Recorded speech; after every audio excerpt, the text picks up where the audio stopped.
generally for many of us, it's going to be a largely settled day. Plenty of sunny spells, though still on the chilly side. We will start to see a bit of a change from the west. Some cloud and outbreaks of rain moving into parts of Cornwall, and similar across western parts of Scotland. Some outbreaks of rain here too. Heavy at times, and may even start to see some snow across higher levels too. But on the whole, a chilly day. Highs of between 8 to 10 Celsius in the south. Heading into Wednesday, once again, rain clearing overnight, leaving a risk of ice, particularly across Scotland in the morning, but otherwise largely settled, plenty of sunshine, though once again we'll start to see cloud move in from the west, seeing some outbreaks of rain across Northern Ireland, western parts of Scotland too, and it's fairly unsettled towards the end of the week, milder though, before it turns cold again into the weekend. Bye-bye. There will be a light breeze in the morning, leading to a warm front. Boxed heat pumps, sponsors of weather on GB News.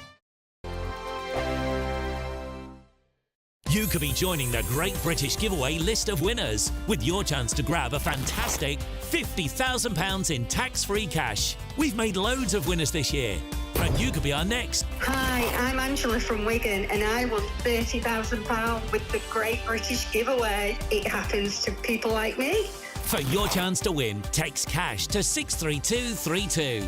One entry costs £2 plus one standard network rate message. Or text bonus to 63232. 5 entries cost £5 plus one standard network rate message. Go to gbnews.com/win. Entries start from just £2. You can call 0903 681 3232. Calls cost £2 plus your network access charge. Or post your name and number to GB10 PO Box 8690 Derby DE1 9TT. UK only. Entrance must be 18 or over. Lines close at 6 p.m. on the 31st of January. Please check the closing time if listening or watching on demand. Good luck. Go to gbnews.com/shop now and take advantage of our biggest ever Black Friday sale with 25% off all items across our store and free shipping on orders worth £60 or more. There's never been a better time to grab something for the GB News fan in your life. From our signature clothing to drinkware, gifts, accessories and much, much more, you'll find the perfect present this festive season. Use the code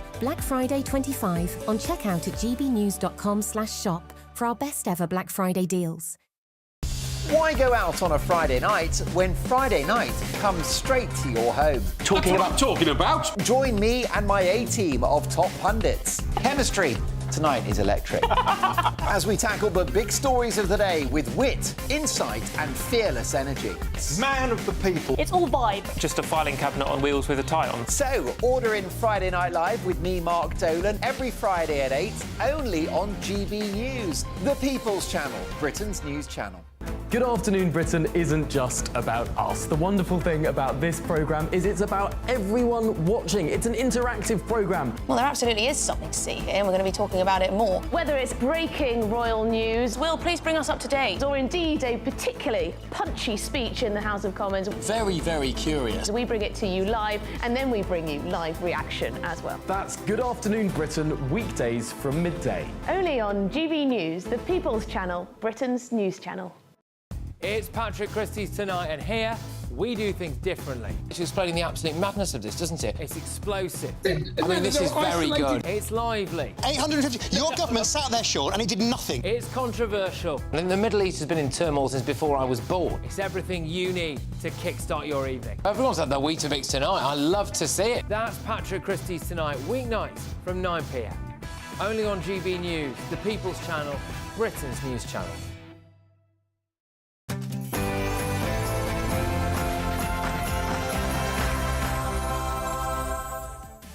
Well, hello, good evening. It's me, Jacob Rees-Mogg, on State of the Nation tonight. A remarkable new analysis has revealed people earn more claiming benefits than they do working on the minimum wage. I'll be joined by one of the UK's foremost journalists who has done so much work to uncover the truth about welfare. Just as Sir Keir Starmer announces his policy reset, it has emerged 20,000 migrants have crossed the Channel since the election, proving Labour's non-plan for illegal migration was never going to work. Former Conservative Attorney General Michael Ellis has launched an excoriating attack on the International Criminal Court, calling on the UK to let it sink. He joins me shortly. Plus, the former National Security Advisor to Donald Trump, John Bolton, joined State of the Nation to discuss what a Trump presidency means for the United Kingdom and the free world. State of the Nation starts now.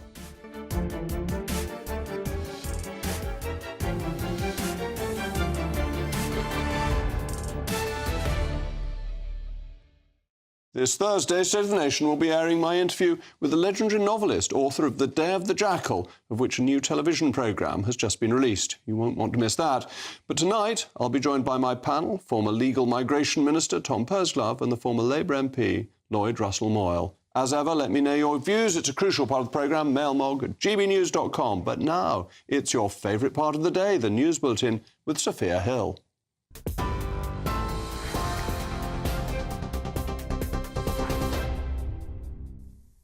Thank you, Jacob.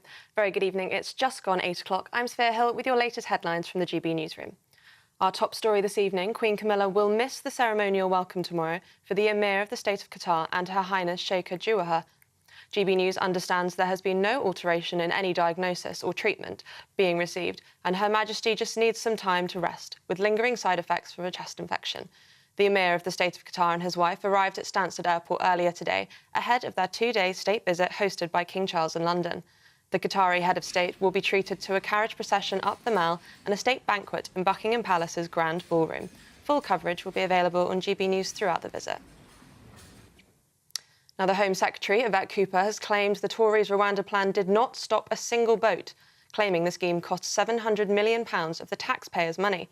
She went on to say the deterrent did not result in a single deportation or stop a single boat crossing the channel, branding the whole thing a grotesque waste of money. But Shadow Home Secretary Chris Philp claims the Rwanda scheme would have been an effective deterrent if it was allowed to go ahead. The Labour government, after it was elected, cancelled that deterrent. They cancelled that Rwanda deterrent before it had even started. And had that flight taken off as planned, we would not have seen the 64% increase that we have seen since the election, exactly as the National Crime Agency foresaw. But it's not just me, it's not just the National Crime Agency. Even Ursula von der Leyen, the President of the European Commission, has called for European member states to implement an offshore processing scheme. Now, Greg Wallace has apologised for any offence that he caused after posting a video saying complaints about his behaviour came from a handful of middle-class women of a certain age. Downing Street's labelled the comments as inappropriate and misogynistic, and Culture Secretary Lisa Nandy has raised the issue with BBC bosses. The corporation's under fire about claims senior management were warned about Wallace's alleged behaviour 4 times. The BBC said it takes any issues that are raised with us seriously, and we have robust processes in place to deal with them.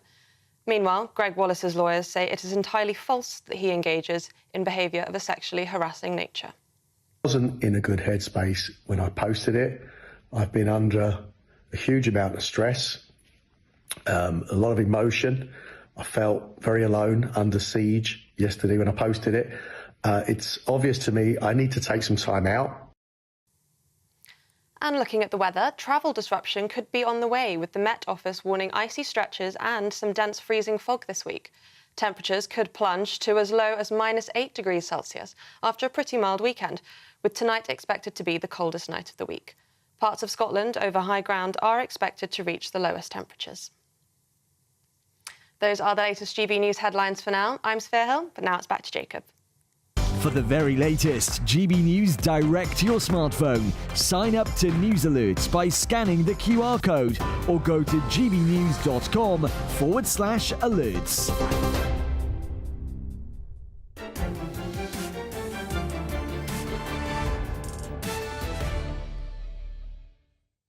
Welcome back to State of the Nation.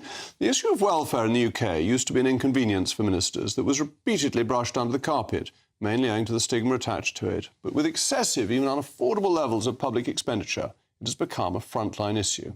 It is allied to the question of mass migration, of economic growth, of human capital, mental health and balancing the country's budget, as welfare sets the base for wages more effectively than a minimum wage can. My next guest has uncovered that among the 9 million economically inactive working-age people in the UK, 5.5 million are on some form of out-of-work benefits. That's the equivalent of 5.5 times the population of Somerset. Out of the 5.5 million, 3.2 million are on sickness benefits, up from 2.5 million before COVID. Daily approvals for sickness benefits are now at 3,000 extra every day, with the total expected to increase to 4.1 million by 2028. Beyond the disruption that COVID caused economically and the strain it put on the welfare system, there is also a clear incentive trap. New research from the Centre for Social Justice shows that a full-time minimum wage pays less than sickness benefits in many cases. In fact, sickness benefits can pay up to £3,000 a year more. If we pay people more to stay at home than to get a job, why would they work? This makes an element of benefit payouts a lifestyle choice, not a safety net. Labour has inevitably made this problem worse with its new hike on employer national insurance. People often start on part-time work before moving into full-time work. Now the government has made it more expensive to employ people. Businesses will be reluctant to take on part-time workers. In other words, people will stay on benefits. Solving the benefits crisis will remove the need for mass migration, as 5.5 million, or at least a significant proportion, would become available for work again. As my next guest has pointed out, Sweden has reduced its net migration to zero. While we're busy importing hundreds of thousands each year, millions of others are languishing on unfair dependency, caught in a trap. We have countless jobs with a wide range of skills available that could be filled by people who are already here. Solving this crisis also relieves the waste of human potential.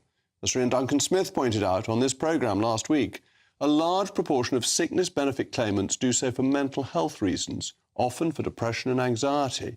But being out of work exacerbates these very mental health problems. If we get these people back into work, we could save our economy from the doom and gloom forecasts that see a peak of 2% annual growth over this Parliament. More people in work means more money in people's pockets, and more money in people's pockets means more economic stimulation. As ever, let me know your views via mailmog@gbnews.com.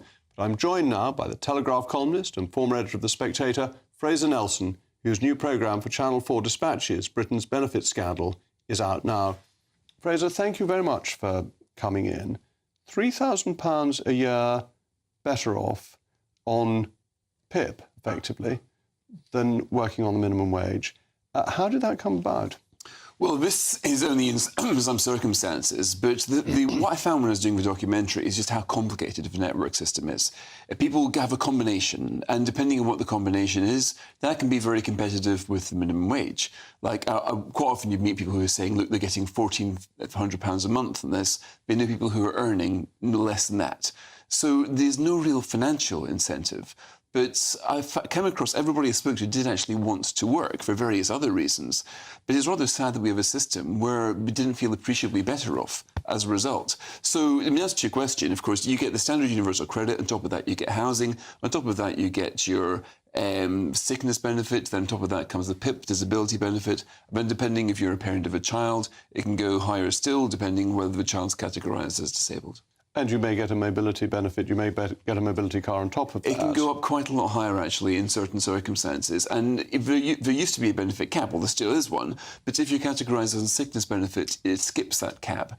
So, importantly, all the incentives are not towards looking for a job and job seekers allowance. If you're doing that, you don't get very much money, you're a threat of sanctions, you're under a strict regime. You're very heavily incentivised to be categorised as sick, in which case the money doubles and the threat of sanctions is lifted.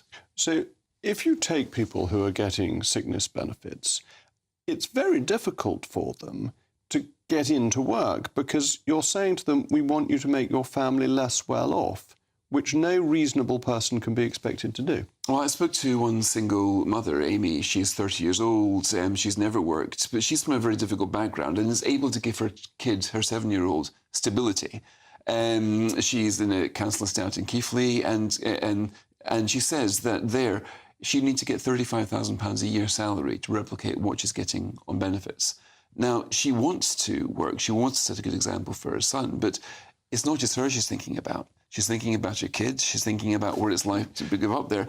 In her situation, I'm not sure I would be rocking them. I completely agree with you. I think that people who are in this situation are making the rational choice. It's not a bad choice to make. It's not an improper choice to make. And she's not scamming anybody. They're being perfectly honest about the situations. But they've been put in a position where they have to make that choice, and therefore they can't get work. It's the same as the very high withdrawal rates that you used to have prior to the universal credit, that meant that people weren't necessarily worse off on the actual pay, but once you took into account that they had to commute to work and they had childcare costs, they were then significantly worse off.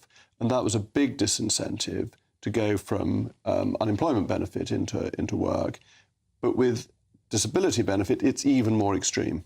Yes, and also there was a certain amount of visibility with unemployment benefit. With sickness benefit, there's a fog surrounds it.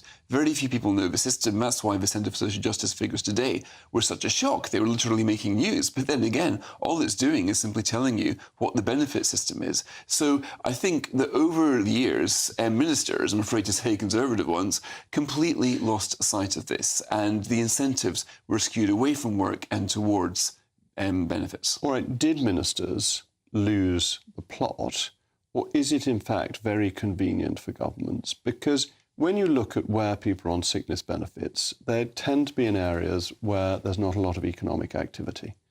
And governments have found it quite convenient to have low official unemployment rates and have quite high sickness rates. This was definitely true in the 1980s when the mines were closing down and so on, that people went onto the sick, they got better benefits, but it suited governments because it kept the unemployment rate low.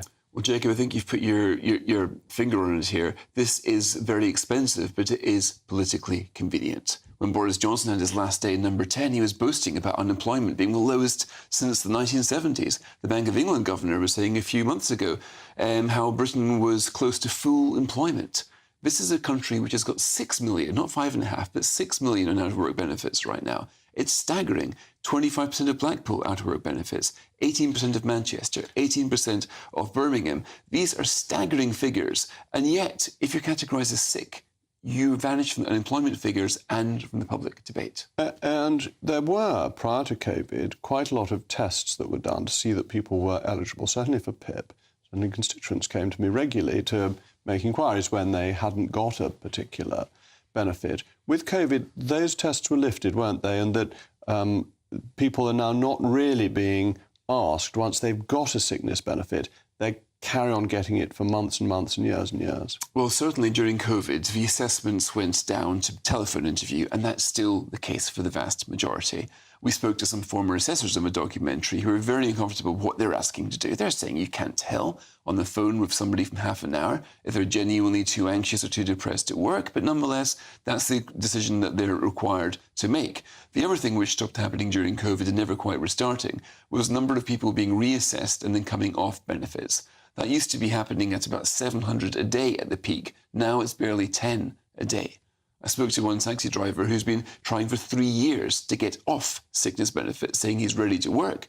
But DWP won't even respond to his messages. So how do you deal with this? Because to say to the lady you met in Keighley that she's actually going to go off sickness benefits would have a dramatic effect on her standard of living.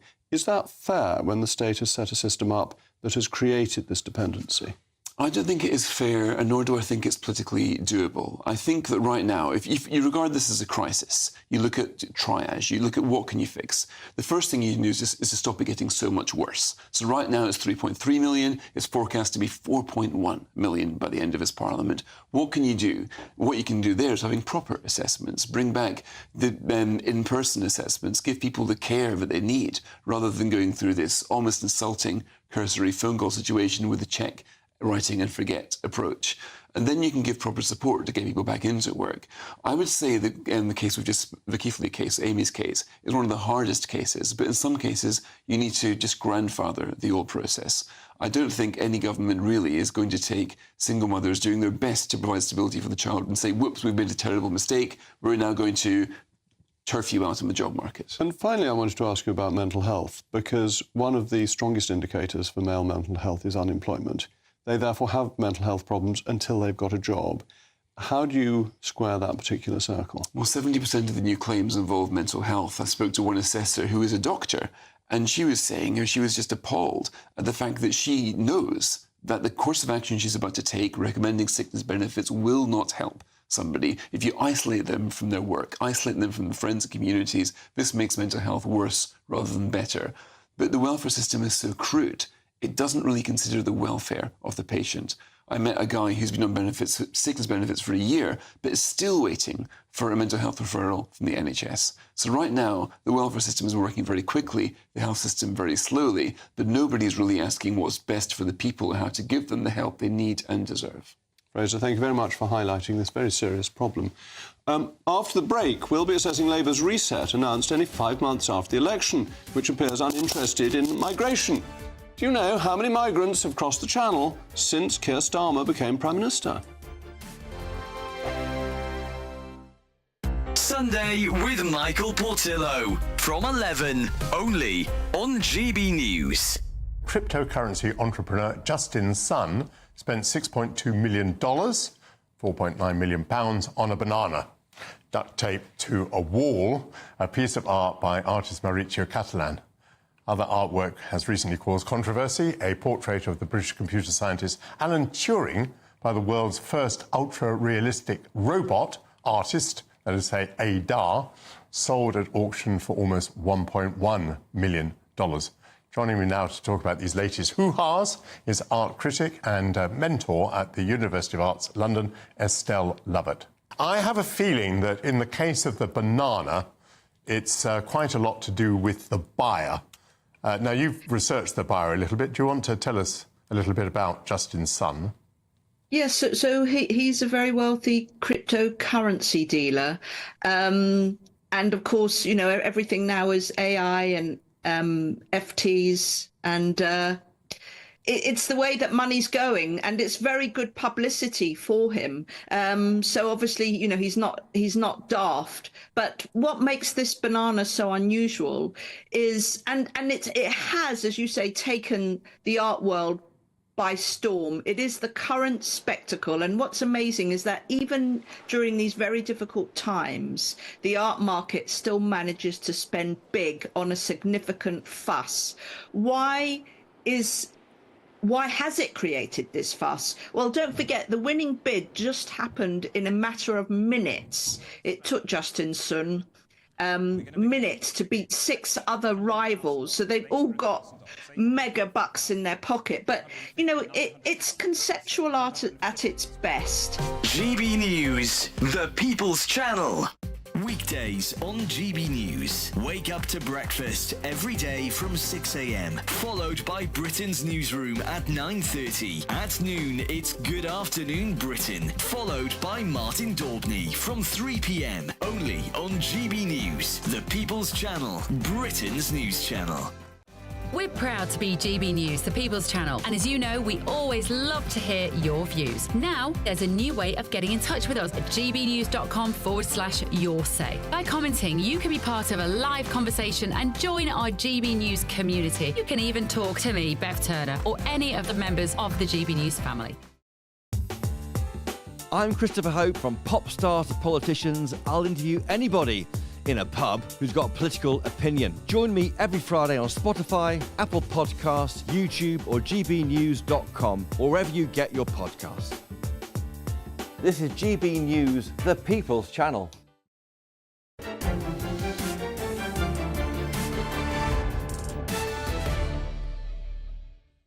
Welcome back. I'm still Jacob Rees-Mogg, and we were talking about welfare benefits, and the mail mogs have come in. Mike says the payments for out-of-work benefits are so high, the process is now unquestionably a career move. It has been obvious for a long time, but the politicians in this country do not have the courage to take the necessary actions. The payments need to be reduced so they match the minimum wage, no more. And Stephen says the biggest problem regarding benefit versus work is that most escape the biggest costs of rent and council tax. Got to work a fair amount at minimum wage just to draw level with benefit recipients. I'm tired of people on benefits I know constantly on holidays abroad. It only took 5 months for Sir Keir Starmer to announce a reset. Whether it was a disastrous handling of Southport, Donegate, the budget, his Chancellor's CV or resigning cabinet minister isn't entirely clear. But none of his key priorities appear to include immigration, legal or illegal. And perhaps this is rather convenient, because today marks 20,000 channel crossings since Labour took power, in further evidence that Labour's non-plan for illegal, as it calls it, irregular migration, simply isn't working. Well, I'm joined now by my most prestigious panel, former Legal Migration Minister Tom Pursglove and the former Labour MP Lloyd Russell-Moyle. Tom, you were in charge of legal migration. Illegal migration seems to be getting worse. But isn't this because of red days, and it's just the weather's been so nice that therefore people have wanted to come over, and we shouldn't blame the nice Reverend Starmer for this? I'm afraid that I very much blame Keir Starmer for the position that they've taken on this. And red days are difficult. That has been the case historically, and you do see elevated crossing numbers. But simply put, scrapping the meaningful deterrent, which was the Rwanda scheme, and we were hearing people regularly saying that the fear of being deported to Rwanda, removed to Rwanda, was deterring people from making that journey. Simply not having anything like that in place has just opened the gates. And what we've seen is, 5 times the crossing numbers in that period compared to when we were in office over that 8-month period. What we saw was the same number they've had in 5. And that is a terrible reflection, I think, on the lack of deterrent. And doing more of the same simply isn't going to be enough. And do you think Rwanda would actually have happened had we not had the early election? It was part of the motive for the early election that the courts would have stopped Rwanda once again. I think it was a mistake not to have got on and had those flights before the election. That was something that I'd certainly hoped. It was important to my constituents up in Northamptonshire, and I know in your neck of the woods people felt very, very strongly about this, and we should have got on and delivered those flights before the election. But my message to ministers would be, and I think they handled the relationship with the Rwandans appallingly after the election in terms of how they treated them. But when you consider the number of crossings, when you consider the terrible elevated loss of life and the number of people losing their life in the Channel in recent weeks, surely nothing can be worse than that. So my message to ministers would again be to get on the phone to the Rwandans. You've got a partnership there that you could get on and deliver. There's a legislative basis for it. Why not test this legislation and try and bring these terrible crossings to an end and genuinely put the criminal gangs out of business? Lloyd, a reset after 5 months, for heaven's sake. This is normally what happens to governments that have been in for years and have run out of steam. They're blaming their communications department for not getting their message across. We all know that when politicians start saying that, it's because they're failing. This is really bad after such a short period of time. Well, I don't know if they're describing it as a reset. I think the journalists are describing it as a reset, and that's because they need to but if it looks like a duck and quacks like a duck in the old cliché, it is a duck. No, what they are doing is they are saying the manifesto that they were elected on is now going to be articulated with targets. We are going to have special cabinet committees that will focus on these areas. They said they would do this during the election. So this is not new. So it's just reminding us, in case we'd forgotten, they had these wonderful plans. They've spent the first 6 months, or the first 5 months, stabilising the ship, because it was such a disaster when they came in. The finances were a mess, the immigration process was a mess. The Conservatives have basically opened our borders without any controls. And so Labour's upped deportations by 20% already. We see real action on these things. And what he's now saying is what we'll do is we'll have special cabinet committees that will focus cross-departmental rather than silo working cross-departmental. Stabilised anything. They've upset the economy, that all businesses are saying they're going to be cutting jobs. But there is a fundamental question on Starmer's judgment in relation to Louise Haigh. Why was it all right for her to be a convicted criminal in the cabinet when only Keir Starmer knew, but not all right when the public knew? Well, I think that Louise Haigh was extremely effective Secretary of State. Yeah, I'm not denying that, and actually I have some sympathy for her. And she is a great loss. But it's Starmer's view. How did he behave like this? We should have a system in this country that if you are done for minor issues, and the judge, because we know the punishment was the lowest punishment you can give for these things. The judge made a judgment that this was a rather minor case, and it was spent. Now I do agree with you. I agree with you that the fact that you then, at the first sign of pressure, ditch a very effective minister is worrying. Now it's one of either two things.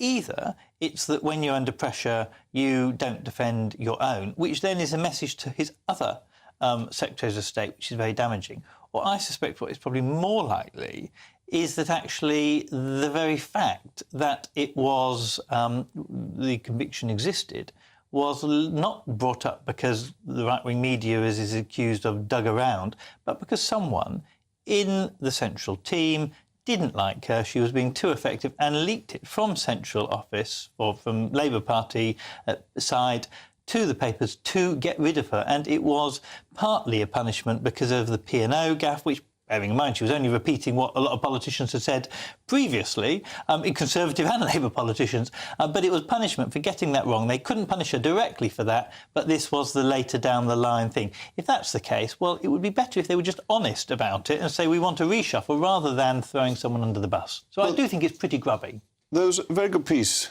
in The Sun this morning by Harry Cole saying that Rishi Sunak did exactly the same. He had a similar reset, but it was at a point at which things were desperate. It is a very bad sign having a reset, isn't it? I think that there's just been a litany of broken promises, and voters were promised the moon on a stick. And the truth is that, you know, on winter fuel payments, on the farmers, when it comes to students, there wasn't any promise on Chagos farmers. Islands, There wasn't any promise smash on the this. gangs. It's just Starmer broken went promise to the after NFU broken promise. conference and said that he wouldn't do it 2 years ago. Not in That's the what- election. Not, but come on. He's leader of the party. But we know that the manifesto and the policies are set just before. There was no So promise in the manifesto. anything else a leader of a party says you can ignore.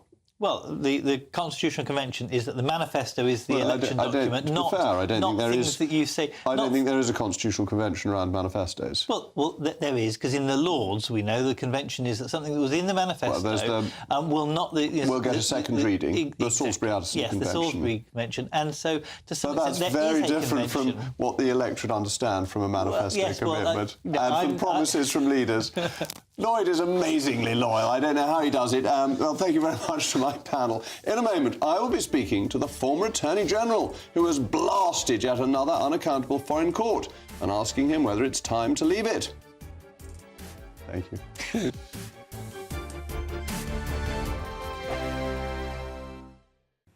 Hello, good evening. Welcome to your GB News weather update from the Met Office. Turning very cold overnight in northern areas with a sharp frost and a risk of ice. Cloudier elsewhere though, so not turning quite as chilly, but it's still going to be a fairly cold night on offer for all. We've currently got high pressure sat to the north of the country. That's bringing in a cold northerly flow of air, bringing us that risk of frost and ice overnight. So any showers across Scotland, Northern Ireland, northern parts of England, generally easing away. Plenty of clear skies here where we're likely to see that sharp frost by the time we reach the morning. Perhaps even some freezing fog patches and some icy stretches too, but much cloudier across central and southern areas, a slight breeze here, so it will still be a cold night, but it's not going to be turning quite as frosty.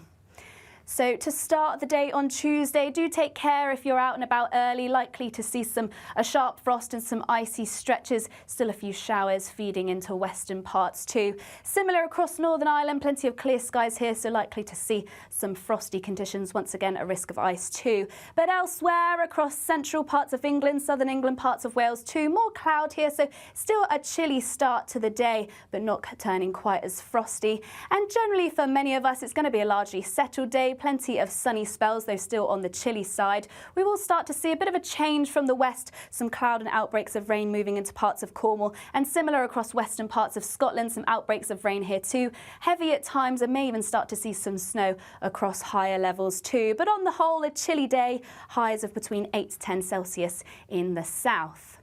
Heading into Wednesday, once again, rain clearing overnight, leaving a risk of ice, particularly across Scotland in the morning, but otherwise largely settled, plenty of sunshine, though once again we'll start to see cloud move in from the west, seeing some outbreaks of rain across Northern Ireland, western parts of Scotland too. And it's fairly unsettled towards the end of the week, milder though, before it turns cold again into the weekend. Bye-bye. Go to gbnews.com/shop now and take advantage of our biggest ever Black Friday sale with 25% off all items across our store and free shipping on orders worth £60 or more. There's never been a better time to grab something for the GB News fan in your life. From our signature clothing to drinkware, gifts, accessories and much, much more, you'll find the perfect present this festive season. Use the code BLACKFRIDAY25 on checkout at gbnews.com/shop for our best ever Black Friday deals. It's Patrick Christys tonight, and here we do things differently. It's explaining the absolute madness of this, doesn't it? It's explosive. I mean, this is very good. It's lively. 850. Your government sat there, Sean, and it did nothing. It's controversial. And the Middle East has been in turmoil since before I was born. It's everything you need to kickstart your evening. Everyone's had their Weetabix tonight. I love to see it. That's Patrick Christys tonight, weeknights from 9 p.m. Only on GB News, the People's Channel, Britain's news channel.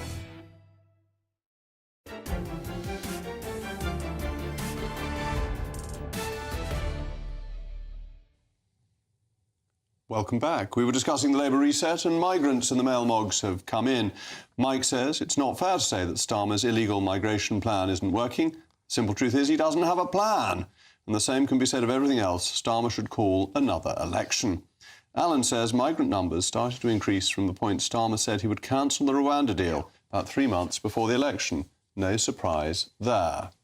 At the end of November, the International Criminal Court disgraced itself by issuing arrest warrants for Israeli Prime Minister Benjamin Netanyahu and former Defence Minister Yoav Gallant, drawing an equivalence between the democratically elected leaders of Israel and the sadistic terrorists of Hamas, of whom one warrant was issued for leader Mohammed Deif. Well, over the weekend, former Conservative Attorney General Sir Michael Ellis launched an excoriating attack on the court, and he joins me now, as well as my panel. Michael, thank you for coming in. Evening, Jacob. What was your main objection to the ICC issuing a warrant against Benjamin Netanyahu? Well, there are several principal objections, Jacob, and they're all pretty serious. I mean, the first is that the court doesn't have jurisdiction over Israel. The United States and Israel did not ratify the treaty 20-odd years ago, which means that the court doesn't have jurisdiction over them. But they ignored that aspect. Another aspect to it is that they are supposed to, even when they do have jurisdiction over a country, they're supposed to give that country an opportunity to deal with any transgressions or alleged transgressions themselves. They haven't done that in the case of Israel. And Israel has a very robust judicial system. Their courts have overruled their government almost as much as our courts overrule our governments. And they have, a Supreme Court in Israel, which actually has an Arab-Israeli judge who has sat in judgment against their Jewish prime minister. So they have a robust, independent judicial system that hasn't been allowed to take its part either. And there are a number of other factors, including diplomatic immunity and the lack of evidence. But didn't the ICC issue a warrant against Putin? And everyone thought that was marvellous. And are we being selecting sides? That when they issue an arrest warrant against someone we don't like, that's great. When it's somebody who is a friend of ours, we think that's terrible. And you should either accept the ICC or get out of it altogether. Well, what it boils down to is evidence. Even if you choose to ignore the jurisdictional issues, there's obvious evidence against Vladimir Putin for what he has done. He's invaded a sovereign independent country in Europe, as we all know. For that matter, there's a great deal of evidence against people like Xi in China and Khomeini in Iran. And they're not signatories to the court either, but we haven't seen the ICC taking action there. But in the case of Israel, these suggestions, these allegations are not backed up by any evidence. And so that is a key factor too. So I think the reality of the situation is that this is an outrageous decision. And I think this country should join with other countries and consider stepping back from the ICC. Is it this particular court, or do you think that actually all these international courts are ridiculous and we should pull out of all of them and we should run ourselves, and that Westphalia had it right? Well, look, I have great faith and confidence in the English justice system, but I'm afraid I don't in many of the international tribunals. You look, for example, we've spoken before, Jacob, about the British Indian Ocean Territory and the decision there of a tribunal, an advisory decision to give back the British Indian Ocean Which is not binding territory. on a member of the Security Council. But we are choosing, this government is choosing to adhere to it as if it were binding. So there is a problem. Lloyd, let me bring you in, because this government, Mr Lammy particularly, thinks we should arrest Mr Netanyahu if he comes here. This is completely bonkers to arrest a head of government of a friendly nation who has diplomatic immunity. I am surprised that Michael has made these arguments that are legally illiterate, I'm afraid. First of all, the International Court has clear jurisdiction over both territory and population. And so it's one or the other. And so therefore, if you are an American citizen in Britain that breaks international law, you can be called up in the international courts because you've committed the crime in a signatory area. It doesn't matter what your citizenship is. He knows that, but he hasn't mentioned that at all. Secondly... But Netanyahu hasn't committed. If he has committed any crime, he hasn't committed in a signatory area. Hold on a second. Palestine, under international law, as we all know, is a state. It doesn't mean that countries have to recognise it, but it is legally a state under the ICJ judgment and under the fact that it has been welcomed into the United Nations and therefore is a full state party signatory of the ICC. The crimes have been committed in the territories of Palestine. And I don't think anyone can argue that the crimes have been committed in Israel. They have been committed in the territories of Palestine. There's no evidence. Let me bring you back. Well, there is lots of evidence. We've seen it on our TV. This is absolute I think, first of all, madness. you've got to actually deal with the issues as they arise. So first of all, you have to say, even if you wish to ignore the process arguments, which I don't, because the jurisdiction point is a sound jurisdiction point. But even if you choose to ignore that, you've got to say about the evidence. There have been a million... So the allegation of deliberate starvation, it's not borne out by the facts. The allegation of genocide is not borne out by the facts. Well, the ICJ, lack of evidence. It's a purely political decision. ICJ, which is not the ICC, the ICJ, which Israel is a member of, all UN members have to be a member of it, and others can join as well, has said there is a plausible case and is investigating the case that the state of Israel has committed genocide against people the ICJ of is the different, state. And it's important to... No, but what I'm saying is, Michael is saying there is no evidence whatsoever. If there was no evidence whatsoever, the ICJ would not say that there's a plausible case. Now, a plausible case... The UN agency has been involved in supporting the Hamas terrorists, so I wouldn't trust the UN in this at all. No, a plausible case does not mean that they're guilty. A plausible case means that you need a trial, surely. Well, I just think... The French don't agree. There's been quite a spectacle, really, watching UK ministers dance on the head of a pin when it comes to this. And, you know, I just worry about the fact that there is this kind of constant running theme now of the ever-politicisation of these international institutions. And, you know, I believe in the rule of law. I believe in that system. But it is very stretching of confidence. But only when you see these increasingly but not when it gets someone you like. And I just think we should have dealt with this like the French and like the Americans have, where they've just dismissed this out of hand. Well, the Americans are not members. So I do want to move on to the jury trial threat, because the criminal courts are backlogged, that people aren't being tried, this is unjust. Can't we just be a bit more efficient, get rid of jury trials, people go to prison for less than 2 years, and let a judge, we trust our judges, just do it and send people down? No, I don't think... I'm very concerned about that aspect of things because, look, our jury system is a centuries-old system that we can have confidence in and that I know produces the right results. I was a barrister in criminal practice for 17 years before I came to Parliament, and I went to court every day, and even when I lost a case... whether I was prosecuting... Which I'm sure never happened. Well, very rare, Jacob. But when it did happen, I had confidence that the jury had made the decision that they ought to have made. And I think it's very important we protect those safeguards. Tom, isn't this right, that juries sometimes acquit people when the black letter of the law might say that they're guilty, but actually the fundamentals of the British Constitution mean they should be free?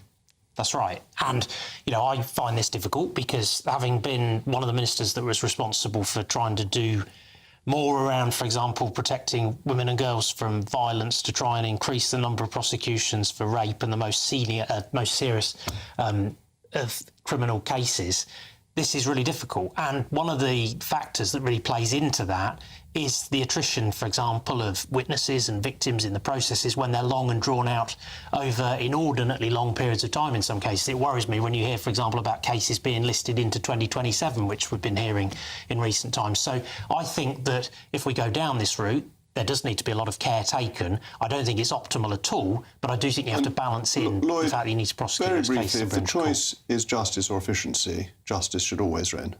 Yes. To me, juries are a bulwark against governments making stupid laws that actually the public don't really agree with when they're put into practice. So it's so important you keep... I'm going to ask each of you in turn a one-word answer. You can say jury and judge. If you were falsely charged with an offence, would you rather go in front of a judge or a jury? Tom? Jury.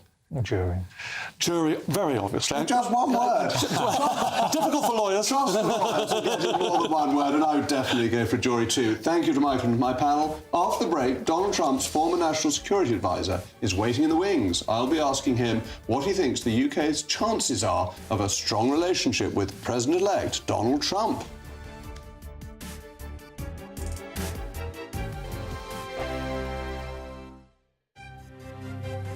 GB News Breakfast, every day from 6 a.m.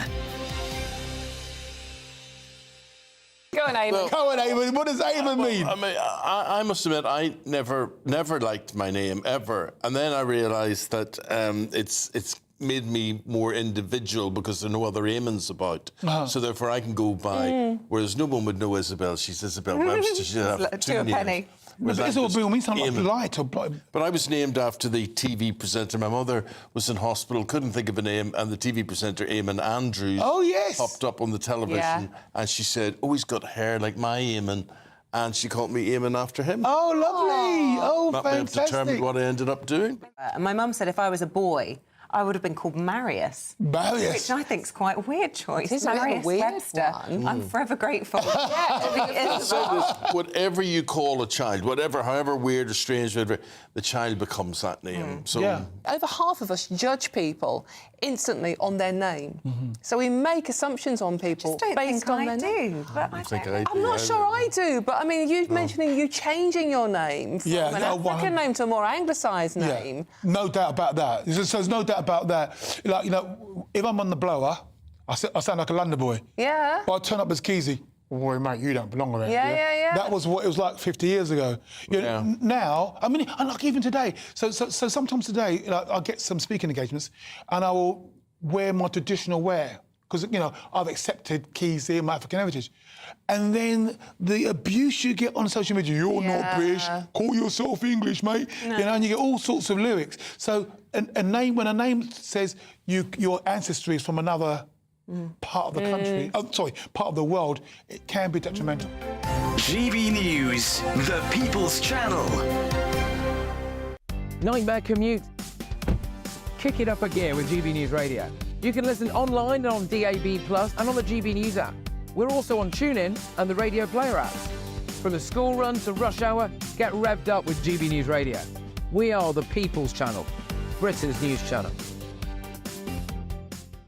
We're proud to be GB News, the People's Channel, and as you know, we always love to hear your views. Now, there's a new way of getting in touch with us at gbnews.com/your-say. By commenting, you can be part of a live conversation and join our GB News community. You can even talk to me, Bev Turner, or any of the members of the GB News family. Every Saturday, 10 till 12, we'll bring you all of the news that you need to know. We'll also remind you that there is so much to smile about. It's my favourite time of the week. I get to relax, enjoy some light-hearted stories, and let Ellie teach me about fashion too. That's Saturday Morning Live, every Saturday, 10 till 12. Only on GB News, Britain's news channel.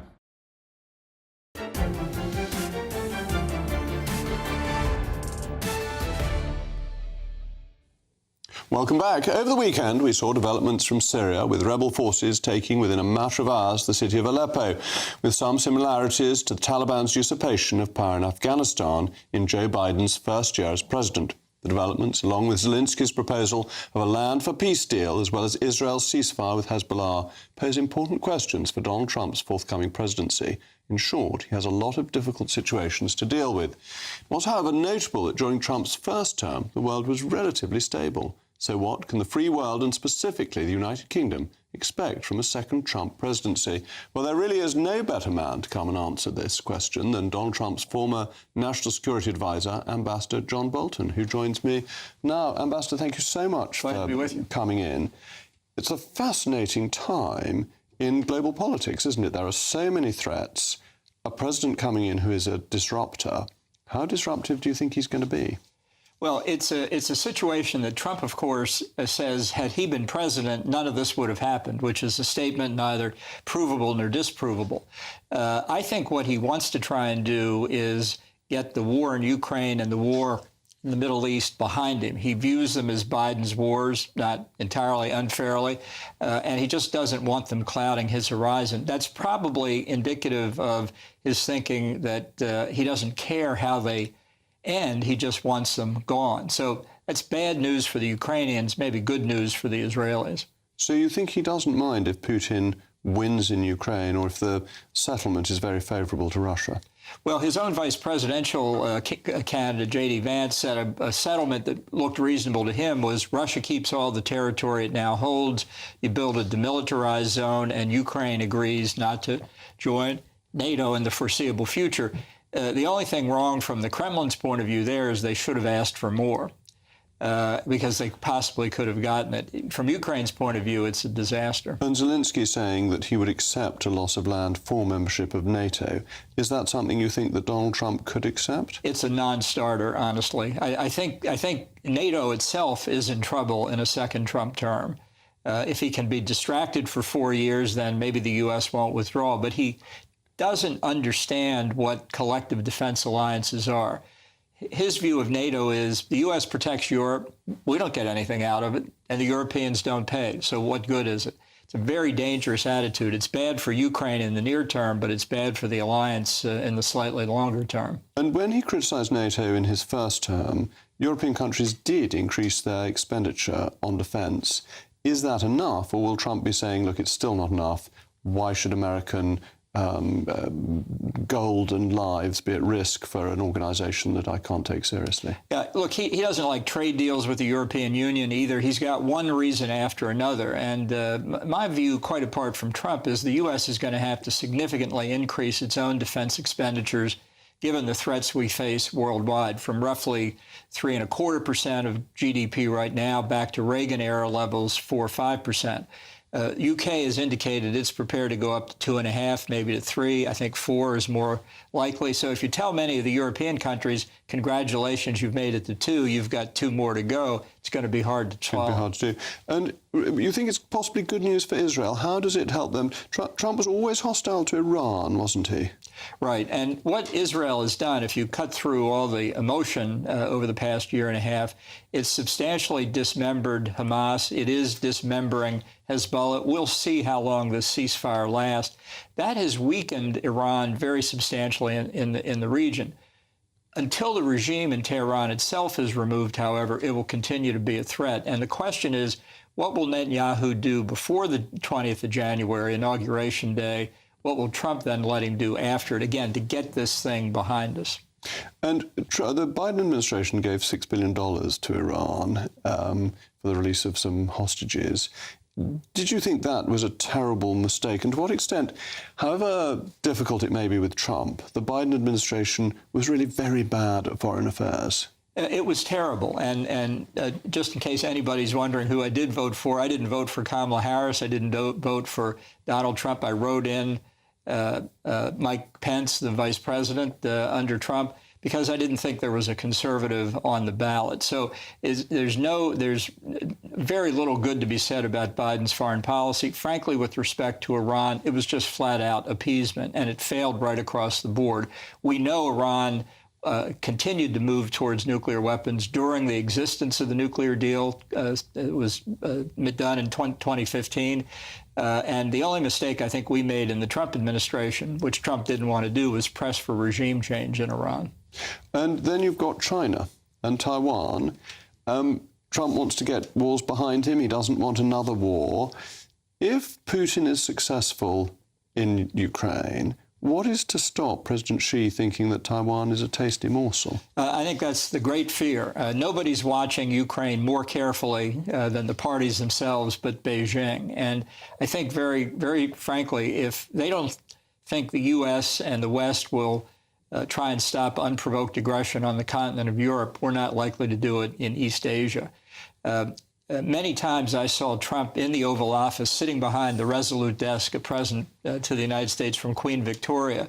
He'd hold up one of his Sharpie pens. He'd point to the tip and he'd say, see that? That's Taiwan. See this desk? That's China. That's a bad signal to the Taiwan people, and I think they're quite nervous now. And really, it's what we're seeing today is an axis being formed between China and Russia. a lot like the Sino-Soviet alliance of Cold War days, except this time China's the dominant partner. And what looked to be distinct, isolated crises in Ukraine, in the Middle East, in the Far East, really are more and more related. That's why you have North Korean troops fighting with the Russians in Ukraine today. And North Korea is basically controlled by China, isn't it? That China likes to pretend that North Korea is independent and is a slightly rogue state, but in fact they pull all the strings. Right. They supply 90% of North Korea's energy. So the threat of cutting that off alone gives them dominance. What North Korea is actually doing now is trying to play Russia off against China to get more from Russia. But together, they do form a coherent opposition to the West. There are other outriders besides North Korea, Iran and Syria, Belarus in Europe, and others as well. And Syria, obviously a Russian ally. Aleppo's gone very badly for Assad. It's a very difficult question for the West, isn't it? Which is the greater evil, Assad or Islamic fundamentalists? Who do you want to win in Aleppo? Well, there's some wars where, as Henry Kissinger once said, maybe they can both lose. Like the Iran-Iraq war, exactly, which, yes. Exactly. But here, I think that lying behind this offensive, which obviously required some planning, is Erdogan in Turkey. I think he has, hard as it may be to believe, neo-Ottomanist aspirations, especially with respect to Syria. And so I think he's decided to press Assad when he knows that he's weak, when he knows that Iran has had to turn its attention away, Russia's had to turn its attention away. We'll see what he's able to get out of it, but it's not good for the Syrian people, that's for sure. Ultimately, not good for the Lebanese or for Israel or Jordan. And what do you think the United Kingdom has to hope for from a Trump presidency? I'm cautious of the term special relationship because I think American interests always dominate. But is there any hope for the special relationship? Does Trump have an affection for the UK? I think the ties between the countries are strong regardless of what happens at the top. You know, Trump thinks that if he has good relations with a foreign leader, then the U.S. has good relations with that country. That's simplistic to say the least. I don't think he and Starmer will get along well. They're very different personalities. I would say Starmer just needs to keep his eye on the ball and look out after British interest. The thing that we've both made a mistake in the last 8 years since Brexit is we still don't have a bilateral free trade agreement. It's remarkable. I think Trump would be open to it. He supported Brexit. Didn't happen before. I think Starmer could do a lot for the country if he really pursued a free trade agreement, if he believes in it, and if he doesn't want to head back toward Europe. And do you think Trump cares that he was called a Nazi by David Lammy, our Foreign Secretary? Look, if people kiss his ring after that, he'll accept a lot. Oh, OK. It's one thing I have in common with Donald Trump. I was also called a Nazi by David Lammy. It's an insult he spreads around freely. Well, Ambassador, thank you so much for coming in. I think that's one of the most interesting discussions we've had since I've been doing this programme. Up next is Patrick Christys, back from his honeymoon. Patrick, many congratulations. We've been waiting for you to get back. Are you going to be showing us your snaps from the honeymoon? No, I don't think anyone needs to see that, Jacob, but I've got a great show lined up. Resignations, protests, scandals, helping to kickstart World War III. No, not my honeymoon. That's just the stuff that Keir Starmer's been getting up to in the last 2 weeks. I'm going to steam into that. There's an immigration cover-up going on. Labour said that they will be revealing crime statistics when it comes to migrants. They've decided not to do that. Rupert Lowe MP is on to talk about that. Jaguar have committed brand suicide again today. Greg Wallace, that issue that's been doing the rounds. Look, I'm going to talk about that. I am going to ask, though, whether or not women actually get away with things like alleged sexual harassment in the workplace. All that and much more. Well, that all sounds very exciting. I'm Rees-Mogg. I'll be back tomorrow at 8 o'clock. This has been State of the Nation. My Discovery Plus programme came out today, which may amuse some of you. I'm going to be watching it a little bit later and celebrating with the film crew, who were so good. And the weather in Somerset? Oh, you know that already. It's going to be beautiful. Perfect.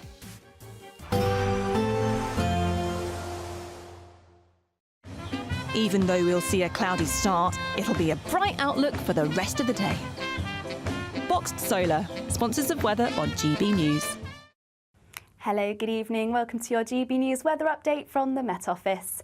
Turning very cold overnight in northern areas with a sharp frost and a risk of ice. Cloudier elsewhere though, so not turning quite as chilly, but it's still going to be a fairly cold night on offer for all. We've currently got high pressure sat to the north of the country. That's bringing in a cold northerly flow of air, bringing us that risk of frost and ice overnight. So any showers across Scotland, Northern Ireland, northern parts of England, generally easing away. Plenty of clear skies here where we're likely to see that sharp frost by the time we reach the morning. Perhaps even some freezing fog patches and some icy stretches too, but much cloudier across central and southern areas, a slight breeze here, so it will still be a cold night, but it's not going to be turning quite as frosty.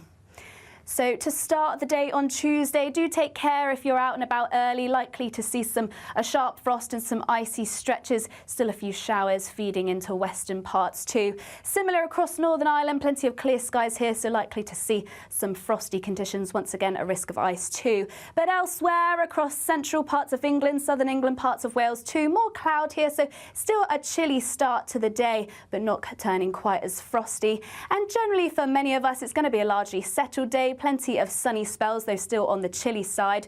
We will start to see a bit of a change from the west, some cloud and outbreaks of rain moving into parts of Cornwall, and similar across western parts of Scotland, some outbreaks of rain here too. Heavy at times, and may even start to see some snow across higher levels too. But on the whole, a chilly day, highs of between 8 to 10 Celsius in the south. Heading into Wednesday, once again, rain clearing overnight, leaving a risk of ice, particularly across Scotland in the morning, but otherwise largely settled, plenty of sunshine, though once again we'll start to see cloud move in from the west, seeing some outbreaks of rain across Northern Ireland, western parts of Scotland too, and it's fairly unsettled towards the end of the week, milder though, before it turns cold again into the weekend. Bye-bye. There will be a light breeze in the morning, leading to a warm front. Boxed heat pumps, sponsors of weather on GB News. It's the biggest, greatest Great British giveaway so far, with your chance to win a spectacular £50,000 in tax-free cash. 2025 could be amazing, with plenty of treats, holidays and fun on the horizon. How would you enjoy that cash? £50,000 will make someone our biggest ever winner. For your chance to win, text cash to 63232. One entry costs £2 plus one standard network rate message, or text bonus